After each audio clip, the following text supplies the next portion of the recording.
COVID-19 has changed the way families and advocates of victims and unsolved homicides get the word out about cases that still aren't closed. But as 41 Action News reporter Sarah PLAKE found out, one group's mission won't be deterred.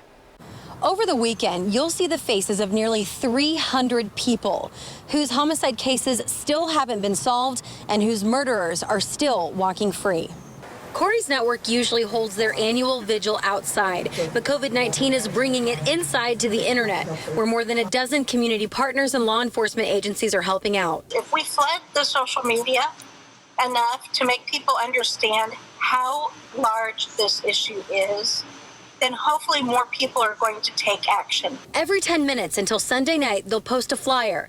Some of these cases date as far back as 1970. Over the next 60 hours, I hope that there's a huge ripple that this kind of stops people in their tracks and lets them understand how difficult it is for families to actually get the attention that they need at this time. I'm sorry.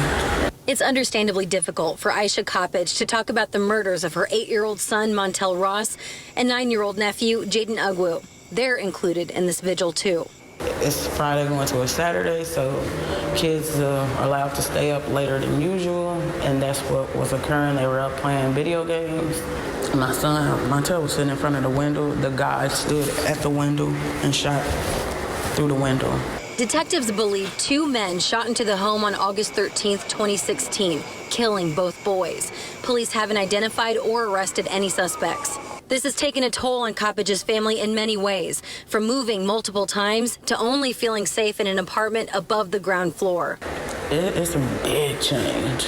The fact that these people have not been arrested, they still out there in their heads.